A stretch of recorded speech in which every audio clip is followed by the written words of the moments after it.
Big Z Reviews.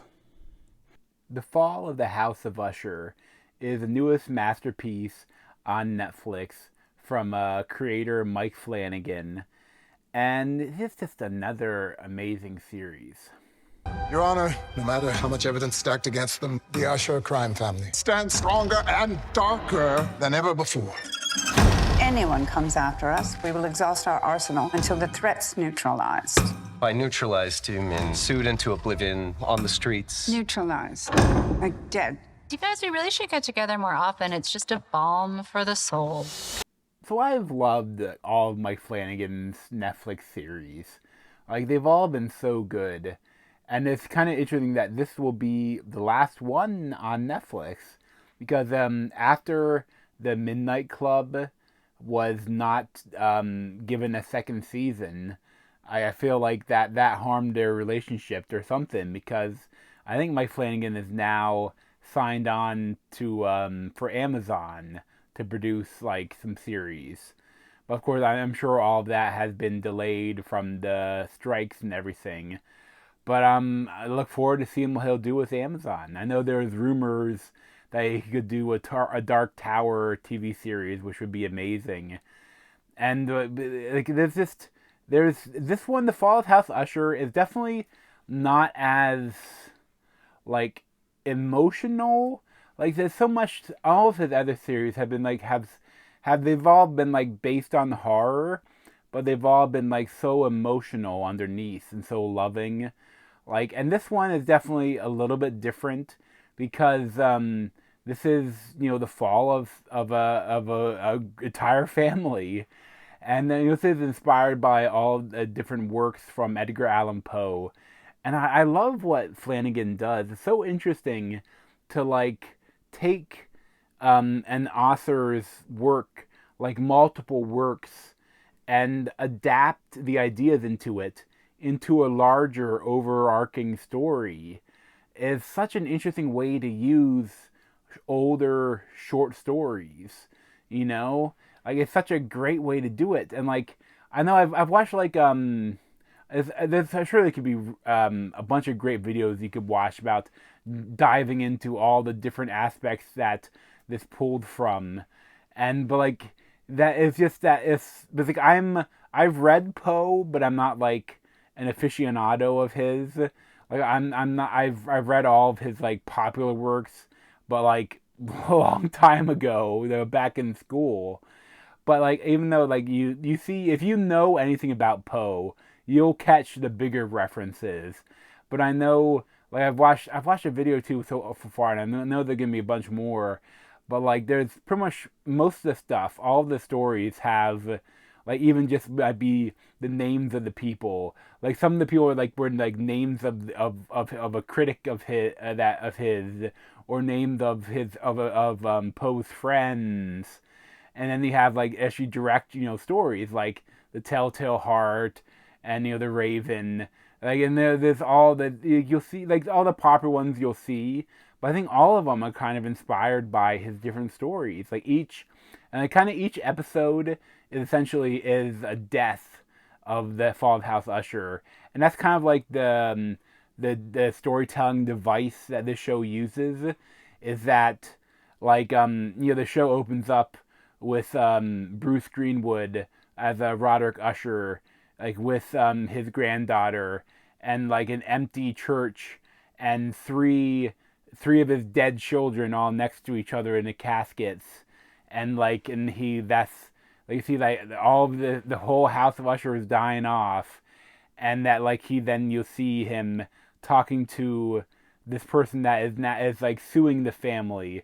But essentially, like, the Usher family is like this world's version of like the Purdue family, that created the opioid pandemic that like got everyone hooked on it, that by telling them that it wasn't addictive. Like, this is that.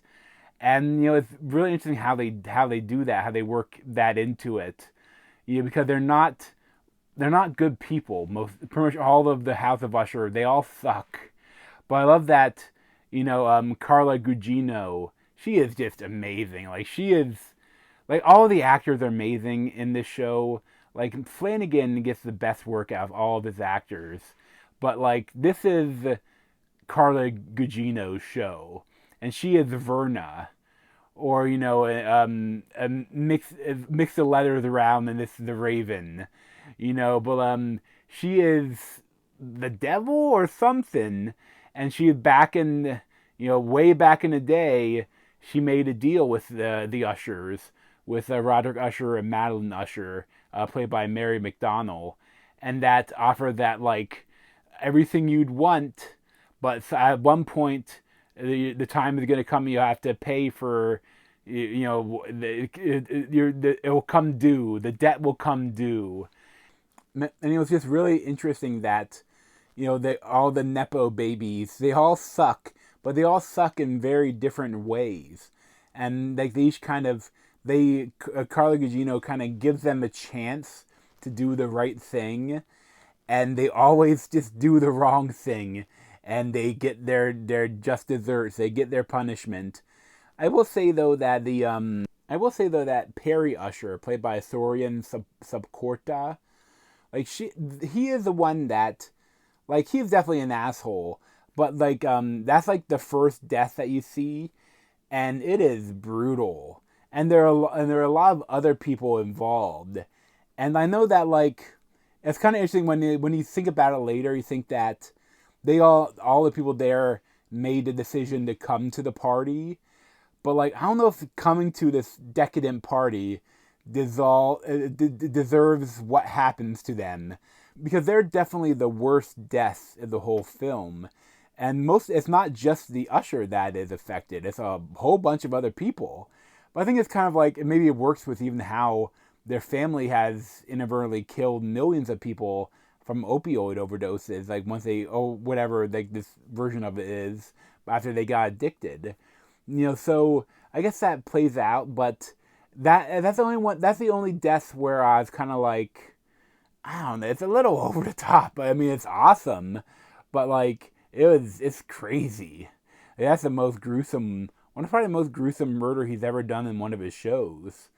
But everyone's so good. Like Kate Siegel is great again as Camille España.